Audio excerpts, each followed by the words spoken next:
je suis Anaëlle Lopez, cadette de la cyber, et je suis avec Marjorie Huette. Je te laisse un peu te présenter, qu'est-ce que tu fais dans la vie, etc.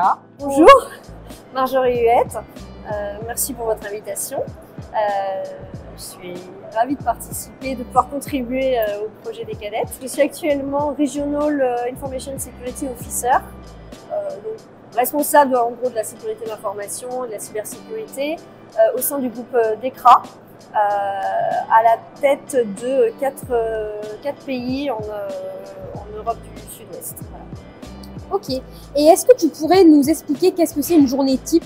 Alors une journée type, je suis même pas sûre qu'il y en ait pour les RSSI parce que en fonction des entreprises, en fonction du profil du RSSI, on a tous un job différent. En fait, on va dire plutôt une semaine type parce que Bien sûr. le RSSI, il a quand même, moi j'ai plus un profil gouvernance organisationnelle que technique. Donc l'idée c'est d'avoir quand même une vision assez généraliste de la cybersécurité. Donc il faut connaître un peu tout le framework, c'est-à-dire de l'anticipation à la détection à la réponse et la partie gouvernance. Donc ça regroupe tout un tas d'activités. Donc on peut être, un jour on va être plutôt concentré sur la gestion des vulnérabilités, accompagner nos clients internes pour leur faire comprendre l'importance de corriger les vulnérabilités sur leur système, sur leur site internet, leurs applications. Un autre jour, on va plutôt être axé sur la sensibilisation. Un autre jour, on va travailler avec le service juridique parce que c'est très important de mettre de la sécurité dans les contrats, de la sécurité informatique dans les contrats. C'est extrêmement varié en fait. Donc il n'y a pas une semaine qui se ressemble. Excellent. Et toi, du coup, tu disais que tu es plus axé gouvernance. Quel a été ton parcours pour arriver à ce métier actuel? Il faut savoir qu'à la base, j'ai passé un bac littéraire. D'accord. C'était il y a plus de 20 ans. Et je me prédestinais à travailler dans l'audiovisuel. Ok. Très intéressant. Et par hasard, en fait, je me suis retrouvée finalement dans une filière multimédia.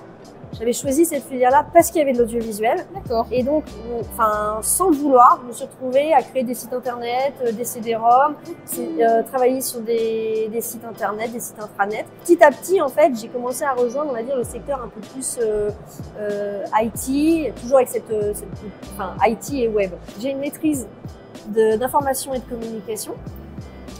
Avec une option audiovisuelle, parce que j'avais quand même toujours en ligne de mire de travailler dans l'audiovisuel, idéalement dans le cinéma. Okay.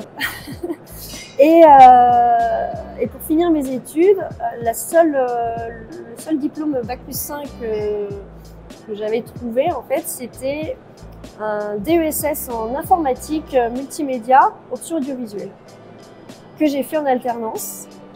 J'avais fait des stages dans l'audiovisuel, mais pour cette dernière année d'études, finalement, j'ai trouvé dans une entreprise du Rich Media, aujourd'hui on ne parle plus vraiment, mais c'est dans une start-up qui créait du contenu audiovisuel sur Internet, qui faisait notamment le JT-TF1 en streaming, enfin voilà. C'était les premiers à faire le JT-TF1 en ligne. C'est excellent. Donc voilà, ça a été ma première expérience professionnelle. Et je suis rentrée ensuite pleinement dans ma vie active au service informatique d'une grande entreprise pour gérer les sites internet intranet. Et mon cœur de métier, c'est la gestion de projet à la base. D'accord. Et donc gestion de projet, c'est un peu le manageriat, etc. Voilà, c'est des projets, on anime des équipes de projets, donc on a du management transverse puisque il y a toute cette partie esprit d'équipe, coopération, collaboration, faire travailler différents services ensemble. Moi j'étais à l'informatique, donc j'étais soit en lien avec les métiers, soit en lien avec des prestataires, soit en lien avec l'IT pur. Et j'ai évolué sur des sujets plus techniques en fait. J'ai eu la chance de travailler sur des gros programmes d'intégration IT, d'accord, infrastructure. Donc je me suis bien éclatée. Donc j'ai fait 15 ans de gestion de projet pour ensuite rejoindre la cyber par hasard. Ok. Je suis rentrée dans la cyber en 2015 en rejoignant l'ANSSI. Je ne pouvais pas mieux tomber. Et je suis rentrée à l'ANSSI pour faire de la gestion de projet. Et donc voilà, j'ai fait de la gestion de projet au début sur les applicatifs métiers des agents qui partent en opération de cyberdéfense. Et puis, lors d'une réorganisation, j'ai rejoint la partie opérationnelle, la division réponse à incident. Hyper intéressant.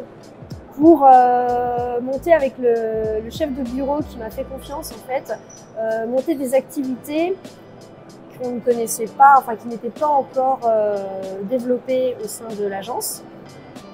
Et c'était pour en fait développer les capacités opérationnelles des agents qui partent en réponse à incident sur le terrain. Et donc à l'ANSSI, quels sont les types d'activités que vous avez développées en fait?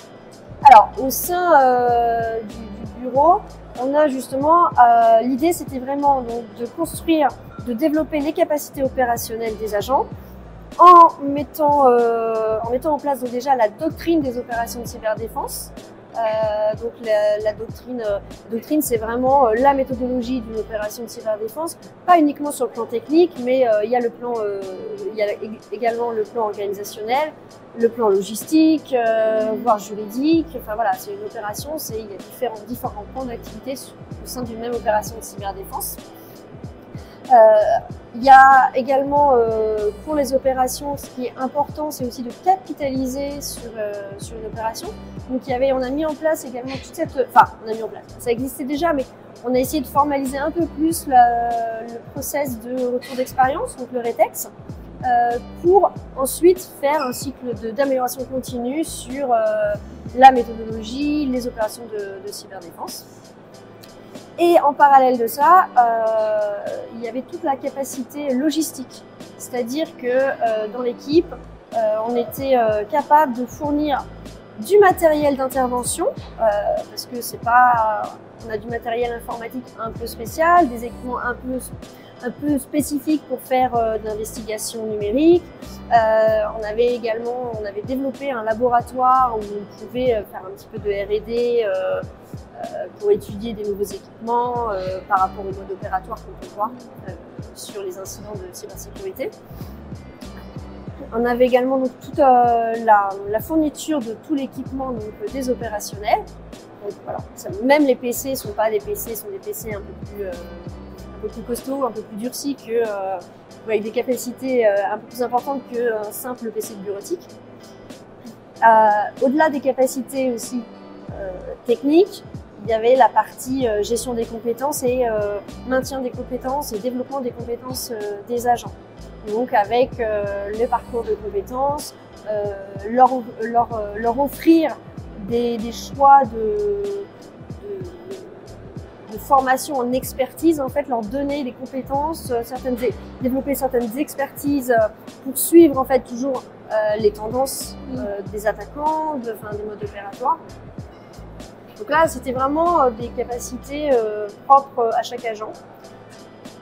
Et il y avait dans toute cette capacité opérationnelle, on a également mis en place la partie exercice, le cyberentraînement. Où là, selon le contexte, on créait des exercices pour entraîner les agents. Donc ça peut être un exercice de grande ampleur, type gestion de crise, comme des petits exercices, un peu des tests, on va dire, un peu moins ambitieux sur des parties, des procédures, enfin voilà. Donc, ouais, c'était passionnant. Parce que j'avais également en charge la gestion de crise opérationnelle. J'ai notamment mis en place le centre de gestion de crise opérationnelle de la sous-direction opération. Passionnant, voilà. Ah oui, c'était très varié. Un bureau avec beaucoup d'activités, très variées, des profils très différents, parce que dans mon équipe, j'avais aussi bien des ingénieurs informatiques qui, eux, développaient des logiciels pour les agents qui allaient faire de l'investigation numérique. Et j'avais des profils plus type Sciences Po, on va dire, pour les parties plus doctrine, RETEX, voilà. Donc des profils très très variés, des techniciens également qui étaient plus sur la partie logistique, voilà. Même en termes managériels, c'était très intéressant, très intense, mais parce que j'avais une équipe de 11 personnes avec, on pouvait faire le grand écart sur le profil. Il n'y en avait aucun qui faisait le même métier. Même chose. Et dans ton métier actuel, est-ce qu'il y a une place à la sensibilisation, notamment des personnes de l'entreprise qui ne sont pas dans la partie cyber en fait? J'ai à cœur de sensibiliser en fait les personnes au risque cyber, à inculquer au sein de mon entreprise la culture du risque cyber. Parce qu'aujourd'hui, c'est loin d'être la priorité pour les entreprises qui sont très orientées sur les objectifs métiers, les résultats business.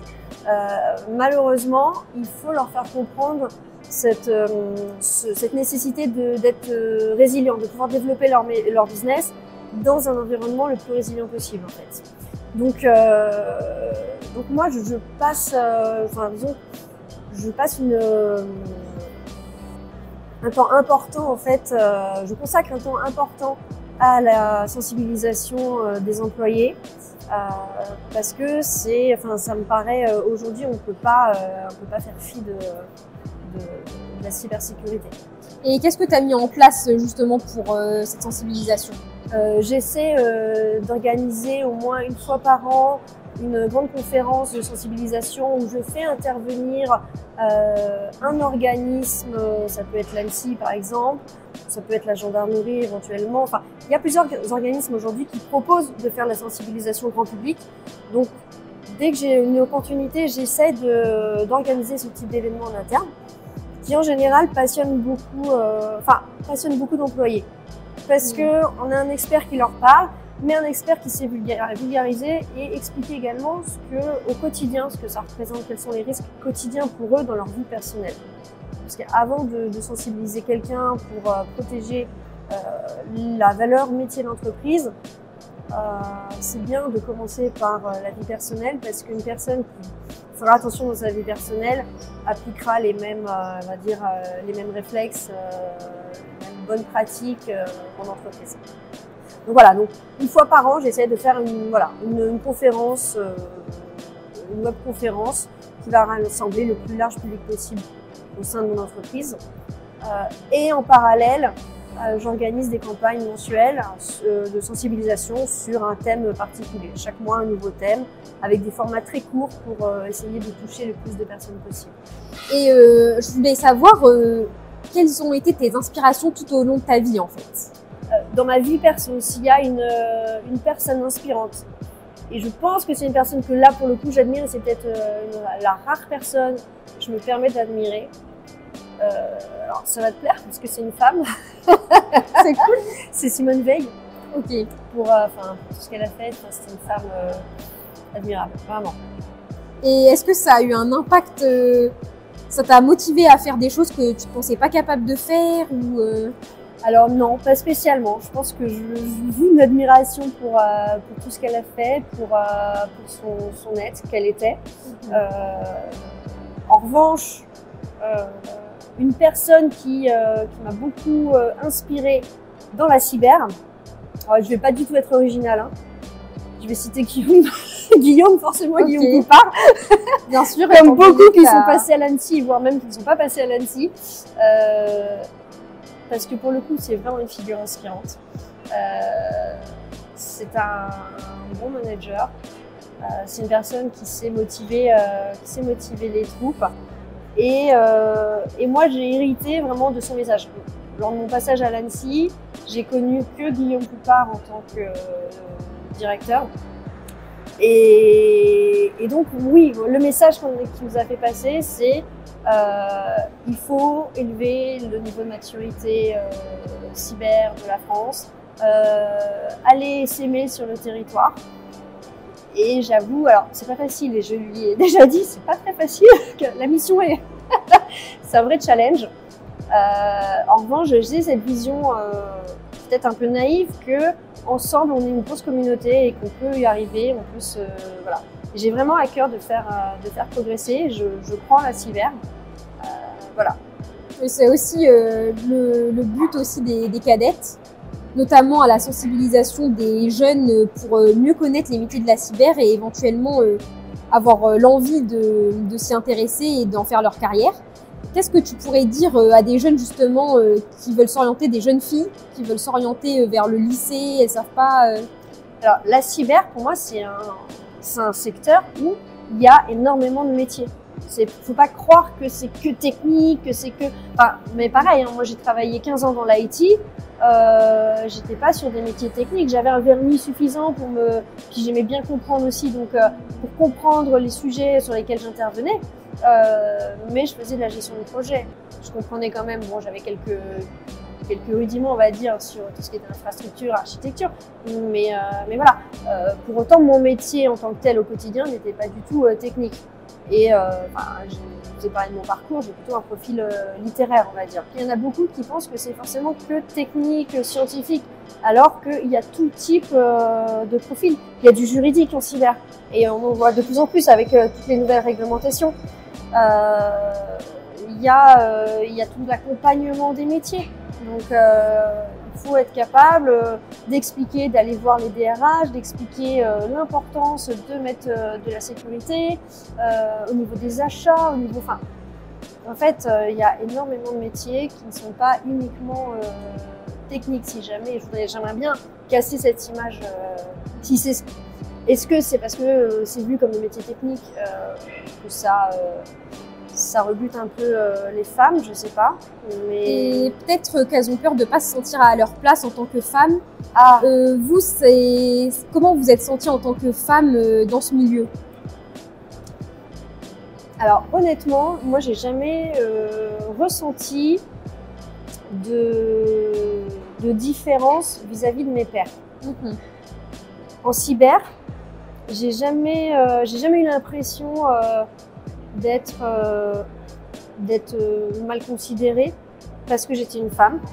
En revanche, je l'ai ressenti moi en tant que RSSI vis-à-vis de mes collègues IT.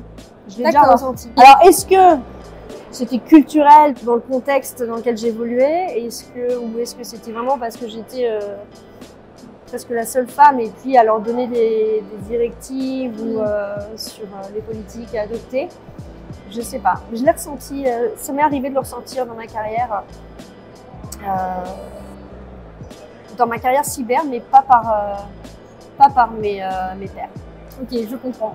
À l'heure actuelle, les jeunes générations, ils grandissent carrément avec le numérique, les réseaux sociaux, etc. Quels sont les risques auxquels on peut les sensibiliser, même l'intelligence artificielle? Quel est votre avis? Alors, je pense que évidemment aujourd'hui, en matière de sensibilisation, on n'a pas forcément une approche encore mature, encore prête, on va dire. Au niveau, je pense que dès l'école, il faut commencer à sensibiliser. À partir du moment où on donne une tablette ou un téléphone, un smartphone à un jeune, il faut également en fait lui apporter tout cet accompagnement un peu pédagogique sur les risques, la menace cyber. Je ne parle pas uniquement de cyberharcèlement parce que c'est vrai qu'il y a eu un gros focus, il y a eu des efforts qui ont été fournis ces dernières années sur le cyberharcèlement pour justement éveiller un peu et éduquer les enfants. Maintenant, on focalise énormément sur le cyberharcèlement, mais il faut voir aussi tous les autres risques en fait. Parce que les attaquants, ils vont également prendre pour cible nos enfants parce que ce sera beaucoup plus facile peut-être de les duper.